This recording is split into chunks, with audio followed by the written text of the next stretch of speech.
My dear little champions, welcome to PRC Foundation. দেখো class 5 এর unit 24 unit 24 মানে অধ্যায় 24 ইউনিট 24 means অধ্যায় 24 সাইক্লোন আলিয়া সাইক্লোন আয়লা ওকে সাইক্লোন মানে কি সাইক্লোন মানে হচ্ছে ঘূর্ণিঝড় আর আয়লা এটা হচ্ছে একটা নাম মানে ঘূর্ণিঝড়ের নাম দেওয়া হয়েছে সাইক্লোন আয়লা ঘূর্ণিঝড় আয়লা লেসন ওয়ান মানে পার্ট 1 মানে অধ্যায় 24 পার্ট 1 আজকে আমরা আলোচনা করব তো দেখো কি বলছে যে look listen and say look মানে কি my dear little champions look মানে হচ্ছে দেখা লিসেন মানে কি শোনা তার মানে কি লিসেন শুনো এন্ড সে এবং বলো তার মানে এগুলো দেখবে শুনবে এবং বলবে মানে টিচার যখন পড়াবে তখন তোমাদেরকে বলবে তোমরা শুনে শুনে বলবে কি বলবে অনুরূপভাবে আমার সঙ্গে বলো দ্য রিভার ইজ রাইজিং এটা তোমরা বলবে আমি যখন বলবো তখন তোমরা বলবে ভিডিওটা দেখার সময় লেকচার দেখার সময় okay the river is rising the river নদীটি ইজ রাইজিং বৃদ্ধি পাচ্ছে the river flooded the field the river নদীটি ফ্লাডেড প্লাবিত করছে বা প্লাবিত করেছিল দ্য ফিল্ড মাঠগুলো এরপরে কি the wind is blowing the roof away the wind is blowing wind মানে কি বাতাস ইজ ব্লোইং প্রবাহিত হচ্ছে দ্য রুফ অ্যাওয়ে ছাদগুলো উড়ায় নিয়ে যাচ্ছে দ্য রুফ অ্যাওয়ে মিন্স ছাদগুলো উড়ায় নিয়ে যাচ্ছে the workers are repairing the bridge the workers শ্রমিকেরা আর রিপেয়ারিং মেরামত করছে বা ঠিক করছে দ্য ব্রিজ সেতুটি তাহলে দেখো এই যে তোমরা যখন আমাদের নোটবুক থেকে বাসায় পড়বে তখন এরকম ভাবে চমৎকার ভাবে পড়বে দ্য রিভার নদীটি ইজ রাইজিং বাড়ছে দ্য রিভার নদীটি ফ্লাডেড প্লাবিত করেছে দ্য ফিল্ড ক্ষেত দ্য উইন্ড বাতাস ইজ ব্লোয়িং উড়িয়ে দিচ্ছে দ্য রুফ ছাদটিকে অ্যাওয়ে দূরে দ্য ওয়ার্কার্স কর্মীরা বা লেবারেরা বা শ্রমিকেরা আর রিপেয়ারিং মেরামত করছে দ্য ব্রিজ সেতুটি এরপরে দেখো বি নম্বরে কি বলছে রিড দ্য সেন্টেন্সেস রিড মানে কি পড়ো দ্য সেন্টেন্সেস বাক্যগুলো তার মানে রিড দ্য সেন্টেন্সেস মানে কি বাক্যগুলো পড়ো নাম্বার দেম তাদেরকে সংখ্যা দাও বা সাজাও নাম্বার দেম মানে তাদেরকে সংখ্যা দাও বা সাজাও in the correct order from 1 to 4 in the correct order সঠিক ক্রমে কারেক্ট মানে কি সঠিক অর্ডার মানে হচ্ছে ক্রম বা ধারাবাহিকতা সঠিক ক্রমে বা ধারাবাহিকতায় ইন দ্য কারেক্ট ইন মানে কি ইন মানে হচ্ছে মধ্যে ঠিক আছে তার মানে ক্রমের মধ্যে এটা না বলে ক্রমে রাইট যেমন ইন দ্য হাউস তুমি যদি এরকম বলো কি বলো ইন দ্য হাউস মানে কি বাড়ির মধ্যে তার মানে কি বাড়িতে তারপরে তুমি যদি বলো ইন দ্য ক্লাসরুম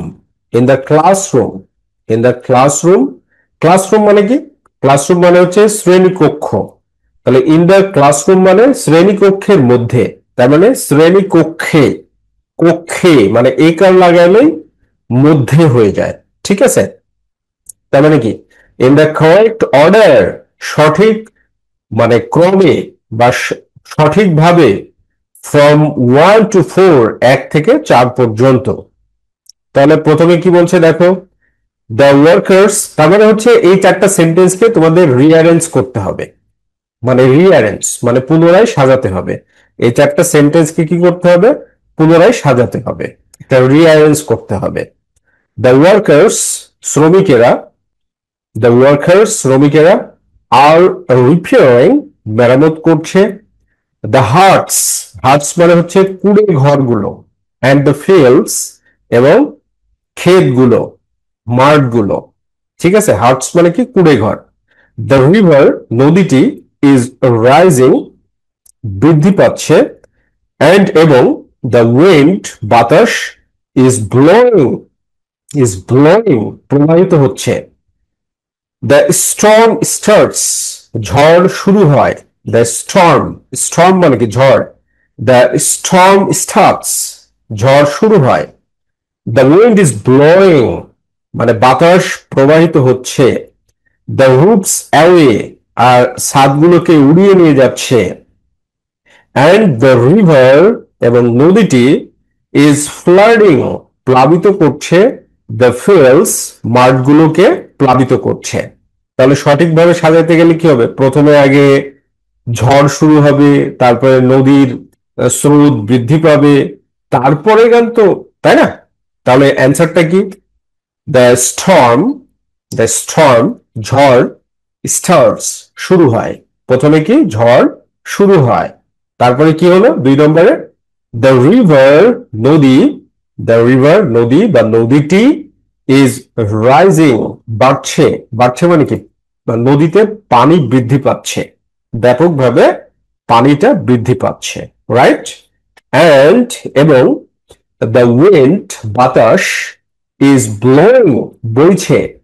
বাতাস বইছে মানে তীব্র গতিতে বাতাস বইছে। এরপরে কি 3 নম্বর কি? দ্য উইন্ড, বাতাস, ইজ ব্লোয়িং দ্য রুটস, ছাদগুলোকে উড়িয়ে দিচ্ছে। অ্যাওয়ে, দূরে, মানে উড়ায় দূরে নিয়ে চলে যাচ্ছে, right? The is blowing the roots away. মূল ফ্রেজটা কি? Is blowing the roots away, যে ছাদগুলোকে দূরে উড়ায় দিচ্ছে। অ্যান্ড এবং দ্য রিভার, নদী, এবং নদী, ইজ ফ্লাডিং, প্লাবিত করছে। দ্য ফিল্ডস, ক্ষেতগুলোকে। এটা হচ্ছে 3 নম্বর। এবার 4 নম্বর কি? দ্য ওয়ার্কার্স, শ্রমিকরা বা কর্মীরা, আর রিপেয়ারিং, মেরামত করছে। দ্য হাটস, কুড়ে ঘরগুলো, অ্যান্ড এবং দ্য ফিল্ডস, ক্ষেতগুলো। কুড়ে ঘরগুলো এবং ক্ষেতগুলোকে মেরামত করছে। ওকে, এরপরে কি বলা হয়েছে? যে rewrite the sentences. Rewrite, rewrite মানে কি? আবার লিখো বা পুনরায় লিখো। রিরাইট, আবার লিখো বা পুনরায় লিখো। দ্য সেন্টেন্সেস, বাক্যগুলো। তার মানে কি? রিরাইট দ্য সেন্টেন্সেস, বাক্যগুলো আবার লিখো। In activity B. Activity B মানে এই যে এইটা উপরেরটা, এই অ্যাক্টিভিটি। এর অ্যাক্টিভিটি বি মানে এই যে এইটা। ঠিক আছে, এই সেন্টেন্স গুলোকে আবার লিখতে বলা হচ্ছে। কিসে, কোথায় লিখতে বলা হচ্ছে? যে কিভাবে লিখতে বলা হচ্ছে? ইন দ্য ফার্স্ট টেন্স, অতীতকালে। ইন দ্য ফার্স্ট টেন্স, অতীতকালে। অ্যান্ড এবং ইন দ্য কারেক্ট অর্ডার, এবং সঠিক ক্রমে। পাস্ট টেন্স মানে প্রেজেন্ট থেকে পাস্ট করতে হবে। প্রেজেন্ট থেকে কি করতে হবে? পাস্ট করতে হবে। মাই লিটল চ্যাম্পিয়ন্স, প্রেজেন্ট থেকে পাস্ট করতে হবে। তো প্রেজেন্ট থেকে যদি পাস্ট করি তাহলে কি হবে দেখো? দ্য স্টর্ম স্টার্টেড, ঝড় শুরু হলো। স্টার্ট ছিল, স্টার্টটা কি প্রেজেন্টে ছিল, আর স্টার্টের পাস্ট ফর্ম হচ্ছে স্টার্টেড। তার মানে কি? দ্য স্টর্ম স্টার্টেড, ঝড় শুরু হলো। দ্য রিভার রোজ, নদীর স্রোত বেড়ে গেল। দ্য রিভার রোজ, রাইজ থেকে কি হলো? রোজ। দ্য রিভার রোজ, নদীর স্রোত বেড়ে গেল। অ্যান্ড এবং দ্য উইন্ড ব্লিউ, এবং বাতাস বইতে শুরু করলো। ব্লো এর পাস্ট টেন্স হচ্ছে blew, right? The wind blew the roots away, বাতাস ছাদ উড়িয়ে দিল। The wind blew the roots away, বাতাস ছাদগুলোকে কি উড়িয়ে দিল। অ্যান্ড এবং the river flooded the fields, এবং নদী ক্ষেত প্লাবিত করলো। অ্যান্ড দ্য রিভার, এবং নদী, ফ্লাডেড, প্লাবিত করলো। প্লাবিত করা মানে কি? পানিতে ভাসায় দেওয়া। প্লাবিত করা মানে হচ্ছে পানিতে ভাসিয়ে দেওয়া। দ্য ফিল্ডস, মাঠগুলো বা ক্ষেতগুলোকে। দ্য ওয়ার্কার্স, শ্রমিকেরা, রিপেয়ার্ড, মেরামত করলো বা ঠিক করলো। মেরামত করা মানে কি? ঠিক করা, নষ্ট হয়ে গিয়েছিল এজন্য ঠিক করলো। ঠিক আছে, উপরের চিত্রে তোমরা দেখতে পেয়েছো দ্য ওয়ার্কার্স রিপেয়ার্ড, শ্রমিকরা মেরামত করলো, দ্য হাটস, কুড়ে ঘরগুলো, দ্য হাটস, কুড়ে ঘরগুলো, অ্যান্ড দ্য ফিল্ডস, এবং ক্ষেতগুলো। তো my dear student, my little champions, তোমাদেরকে একটা জিনিস আমি এখানে বোঝাই। সেই জিনিসটা কি, যে একটা ভার্বের চারটা ফর্ম হয়। চারটা ফর্ম কি কি?